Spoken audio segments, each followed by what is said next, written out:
मैंने उस व्यक्ति पर गोली चलाई जिसकी नीति से हिंदुओं पर घोर संकट आए और हिंदू नष्ट हुए। इसलिए मैंने भारत माता का एक पुत्र होने के नाते अपना कर्तव्य समझा कि ऐसे व्यक्ति का अंत कर दिया जाए। भारत के राष्ट्रपिता महात्मा गांधी, जिन्होंने अपने एक लाठी और अहिंसा के बल पर अंग्रेजों को घुटने पर ला दिया और जिनका देश की आजादी में इतना बड़ा योगदान है जिसकी हम कल्पना भी नहीं कर सकते। महात्मा गांधी की सराहना न सिर्फ देशवासी बल्कि पूरी दुनिया के करोड़ों लोग किया करते थे। महान वैज्ञानिक अल्बर्ट आइंस्टीन ने तो गांधी जी को लेकर ये तक कहा था कि भविष्य की पीढ़ियों को इस बात पर विश्वास करने में मुश्किल होगी कि हाड़ मांस से बना एक ऐसा कोई व्यक्ति भी कभी धरती पर आया था। दांडी मार्च के बाद गांधी जी के अंग्रेजों भारत छोड़ो आंदोलन ने देश में ब्रिटिश हुकूमत की कमर तोड़कर रख दी, जिससे उन्हें देश छोड़कर भागना पड़ा। मगर फिर क्यों भारत का एक तबका आज भी गांधी को देश के विभाजन का कारण मानता है? क्यों नाथूराम गोडसे ने 78 वर्ष के बूढ़े और कमजोर गांधी जी की हत्या कर दी? और क्या वाकई में गांधी जी ने अपने जीवन का अंतिम उपवास पाकिस्तान को 55 करोड़ दिलवाने के लिए रखा था? जानेंगे गांधी जी की अनकही अनसुनी कहानियों की सीरीज के इस पार्ट में। साथ ही गांधी जी की हत्या को भलाई का काम कहने वाले नाथूराम गोडसे का वो अंतिम बयान भी सुनेंगे जो उन्होंने खुद अपने कोर्ट केस लड़ने के दौरान दिया था। और ये बात समझने की कोशिश करेंगे कि क्या वाकई में नाथूराम गोडसे ने महात्मा गांधी को मारकर देश पर कोई एहसान किया था या नहीं। लेकिन उससे पहले नए दर्शक जल्दी से चैनल को सब्सक्राइब करके कमेंट बॉक्स में जय हिंद जरूर लिखिए। मित्रों, सन 1931 में दांडी मार्च की सफलता के बाद गांधी जी को लंदन में हो रहे गोलमेज सम्मेलन में पूरे सम्मान के साथ बुलाया गया। भारतीय परिधान में लंदन के इस सम्मेलन में पहुंचकर उन्होंने देश की एक ताकतवर छवि पेश की थी। लेकिन गोलमेज सम्मेलन गांधी के लिए विफल हो गया क्योंकि ब्रिटिश साम्राज्य भारत को आजाद करने को तैयार नहीं था।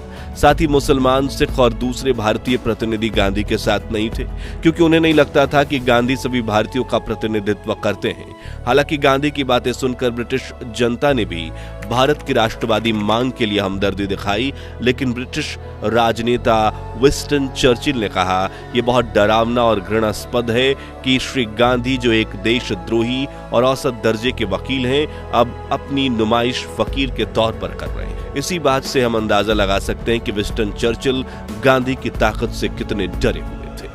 ऐसे में जब साल 1940 में चर्चिल ब्रिटेन के प्रधानमंत्री बने तो उन्होंने गांधी और कांग्रेस पर दबाव बनाना शुरू कर दिया। द्वितीय विश्व युद्ध में चर्चिल ने भारत को ब्रिटेन का समर्थन करने के लिए कहा। इस बात पर गांधी अड़ गए कि भारत को तब तक ब्रिटेन का नाजियों के खिलाफ जंग में समर्थन नहीं करना चाहिए जब तक भारत अपने ही घर में गुलाम है। इसी दौरान 8 अगस्त 1942 के दिन उन्होंने उस ऐतिहासिक आंदोलन की शुरुआत की जिसने भारत में ब्रिटिश हुकूमत की कमर तोड़ दी। जी हाँ, ये था अंग्रेजों भारत छोड़ो आंदोलन, जिसका ऐलान करते हुए गांधी जी ने कहा, या तो हमें भारत को आजाद कराना चाहिए या इस कोशिश में अपना बलिदान कर देना चाहिए। हालांकि आंदोलन शुरू होते ही गांधी और उनकी पत्नी कस्तूरबा को जेल में बंद कर दिया गया।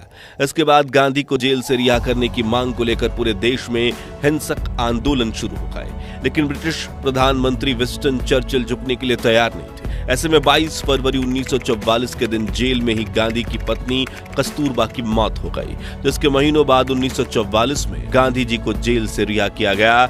जिसके बाद गांधी और कांग्रेस के ब्रिटिशर्स के साथ कई मीटिंग्स हुई। देश में अंग्रेजों भारत छोड़ो आंदोलन जोरों शोरों से चला और आखिरकार 15 अगस्त 1947 के दिन भारत को आजादी मिली। मगर इसके साथ हुआ अखंड भारत का विभाजन और देश भर में सांप्रदायिक दंगे होने लगे। हालांकि उस दौरान भी गांधी जी शांति स्थापित करने के लिए कई भूख हड़तालें कर रहे थे, लेकिन समाज का एक वर्ग गांधी जी को ही विभाजन का कारण मानता था और उसी वर्ग में से थे नाथूराम गोडसे, जिन्होंने गांधी की हत्या करने के बाद ऐसे तर्क दिए जिससे आज भी समाज का बड़ा तबका असहमत है। लेकिन एक छोटा सा वर्ग ऐसा भी है जो मानता है कि नाथूराम सही था। तो कैसे कि नाथूराम गोडसे ने गांधी की हत्या, चलिए जानते हैं। 30 जनवरी 1948 के दिन दिल्ली में सूरज नहीं निकला था। कोहरे और जाड़े के कारण सड़कों पर ज्यादा लोग नहीं दिख रहे थे। हमेशा की तरह दिल्ली के बिड़ला हाउस में शाम 5 से 6 बजे के बीच गांधी की प्रार्थना सभा होने वाली थी, जो एक सर्वधर्म प्रार्थना होती थी। सभा में अंतिम क्षणों में गांधी जी सामायिक विषयों पर टिप्पणी करते थे, साथ ही लोगों द्वारा पूछे गए प्रश्नों का उत्तर भी देते थे। उस शाम 4:30 बजे तक प्रार्थना सभा स्थल लोगों से खचाखच भर गया। वहीं दूसरी तरफ गांधी जी से मिलने सरदार पटेल पहुंचे थे, जिनके साथ चर्चा करते हुए गांधी जी अपना चरखा चला रहे थे। पटेल और नेहरू के बीच मतभेदों से जुड़ी ये चर्चा इतनी लंबी चली कि गांधी जी को प्रार्थना सभा के लिए निकलने में देरी हो गई। करीब शाम के 5:10 पर जब गांधी प्रार्थना सभा की तरफ आ रहे थे तो उन्हें काठियावाड़ से आए 2 लोगों ने रोककर मिलने का वक्त मांगा, जिसके जवाब में बापू ने कहा, अगर जिंदा रहा तो प्रार्थना के बाद उनसे मिलूंगा। उस मनहूस दिन पर गांधी जी ने 3 बार अपनी मौत की बात कही थी। शायद उन्हें अंदाजा लग चुका था कि अब मेरा समय आ चुका है। हालांकि गांधी जी पर पहले भी कई हमले हुए थे, जैसे कि 20 जनवरी के दिन उनकी ही प्रार्थना सभा में बम फटा था, लेकिन वो बच गए थे। मगर इस बार उनकी बातों में एक अलग ही गमगीनी छाई हुई थी। करीब 5:15 पर गांधी जी अपनी भतीजी मनु और अभा के कंधों पर हाथ रखते हुए धीरे धीरे चलकर प्रार्थना सभा के चबूतरे की सीढ़ियों के पास पहुंचे। तभी खाकी कपड़े पहने हुए एक शख्स उनकी तरफ बढ़ा। गांधी ने उसे गले लगाने के लिए अपनी बाहें फैला दी, जो स्नेह का एक पारंपरिक संकेत था। लेकिन उस शख्स ने पहले गांधी के सामने हाथ जोड़े, फिर अचानक अपने कपड़ों के नीचे से बैरेटा पिस्तौल निकाल ली और गांधी पर पॉइंट करके ब्लैंक रेंज से एक के बाद एक 3 गोलियां चला दी, जिसमें एक गोली उनकी छाती में लगी और 2 गोलियां उनके पेट में। जिसके बाद उसने दूसरी बार हाथ जोड़े और खुद को सरेंडर कर दिया। खून से लथपथ गांधी जमीन पर गिरे और उनके मुंह से आखिरी शब्द निकला, हेरा। खून से लथपथ उनकी धोती में मनु को गांधी की इंगरसॉल घड़ी दिखाई दी, जिसमें समय हुआ था 5:17। कमजोर और घायल नेता को तुरंत बिरला हाउस के पास के कमरे में ले जाया गया, लेकिन क्षति अपूरणीय थी। अफरा तफरी के बीच लोग अपने प्रिय नेता की मदद के लिए दौड़ पड़े, मगर उनके हिंसा के बावजूद भी क्षमा का संदेश देती दिख रही थी। अंतिम क्षण मार्मिक और गहन थे और इसी पल में भारत ने अपने राष्ट्रपिता को खो दिया, जिसकी खबर पूरी दुनिया में आग की तरफ फैल गई। गोडसे को गिरफ्तार कर लिया गया और पूरे देश में गम का माहौल फैल गया। गांधी जी की प्रार्थना सभा रिकॉर्ड करने वाले केडी मदान बता, अगले दिन जब दिल्ली में महात्मा गांधी की अंतिम यात्रा निकली तो उस समय में 10 लाख से ज्यादा लोग शामिल हुए थे। उस काले दिन राजधानी की सड़कों पर मुंड ही मुंड दिखाई दे रहे थे। सैकड़ों लोगों ने गांधी जी को मौत के गम में अपने सिर मुंडवा लिए थे। शव यात्रा बिड़ला हाउस के जनपद कनॉट प्लेस ITO होते हुए राजघाट पहुंची थी। इस शव वाहन में पंडित नेहरू और सरदार पटेल बैठे थे। दोनों शोकाकुल थे और यमुना किनारे पर जब उनका अंतिम संस्कार किया गया, पूरी दुनिया में लोगों ने अहिंसा और शांति के पुजारी इस शख्स के गुजर जाने का गम मनाया। दूसरी तरफ गोडसे और उसके साथियों पर गांधी जी की हत्या का केस चला, जिसमें नाथूराम गोडसे ने खुद अपना केस लड़ा और कई ऐसे तर्क दिए जिसे लेकर आज भी बहस छिड़ जाती है। तो क्या गोडसे ने गांधी जी को मारकर देश पर एहसान किया? आइए जानते हैं। गांधी जी की मृत्यु के बाद उनके सुपुत्र देवदास गांधी गोडसे से मिलने पहुंचे। तभी गोडसे ने कहा कि मेरी वजह से तुम्हें और तुम्हारे परिवार को जो दुख पहुंचा है, इसका मुझे भी बड़ा दुख है। कृपया मेरा यकीन करो, मैंने ये काम किसी व्यक्तिगत रंजिश के चलते नहीं किया। ना तो मुझे तुमसे कोई द्वेष है और ना ही कोई खराब भाव। जो सुनकर देवदास बोले, तब तुमने ऐसा क्यों किया? तो गोडसे बोले, केवल और केवल राजनीतिक वजह से। हालांकि उसे देवदास के सामने अपना पक्ष रखने का मौका नहीं मिला, लेकिन कोर्ट में गोडसे ने अपना पक्ष रखा। अदालत में गोडसे ने कहा, वीर सावरकर और गांधी जी ने जो लिखा है या बोला है, उसे मैंने गंभीरता से पढ़ा है। मैंने अपने विचार से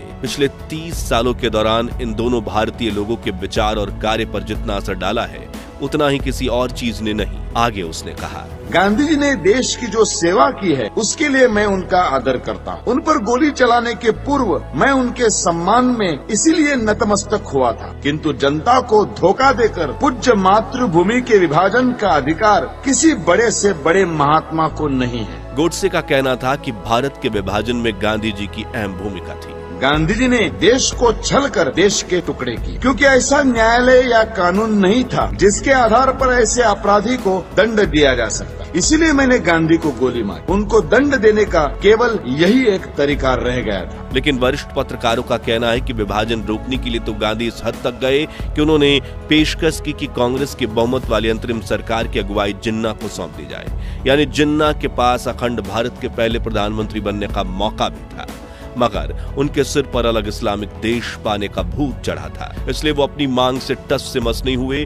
और हालांकि गोडसे ने अपने अंतिम बयान में विभाजन के दौरान हुए नरसंहार के लिए भी गांधी जी को ही दोषी ठहराया। मुझे इस कारण हाथ उठाना पड़ा कि पाकिस्तान बनने पर जो भयंकर घटनाएं हुई उनके उत्तरदायी केवल गांधी जी थे। पाकिस्तान बनाने के बाद कांग्रेस सरकार पाकिस्तान के हिंदुओं की रक्षा करती तो मेरा क्रोध शांत हो जाता। आगे गोडसे ने कहा कि करोड़ों हिंदुओं को मुसलमानों की दया पर छोड़कर गांधीवादी कहते रहे कि हिंदुओं को पाकिस्तान से नहीं आना चाहिए और वहीं रहना चाहिए, जिस वजह से वो लोग वहाँ विकट परिस्थितियों के शिकार। प्रतिदिन सहस्त्रों हिंदुओं का संहार होता था। 15,000 सिखों को गोलियों से भून दिया गया। लाखों हिंदुओं को धर्म बचाकर भागना पड़ा। 40 मील लंबा हिंदू निराश्रितों का जत्था हिंदुस्तान की ओर आ रहा। हिंदुस्तान शासन इस भयानक कृत्य का कैसे भयानक निवारण करता था। साथ ही गोडसे ने गांधी जी को राष्ट्रपिता कहे जाने पर भी सवाल खड़ा किया।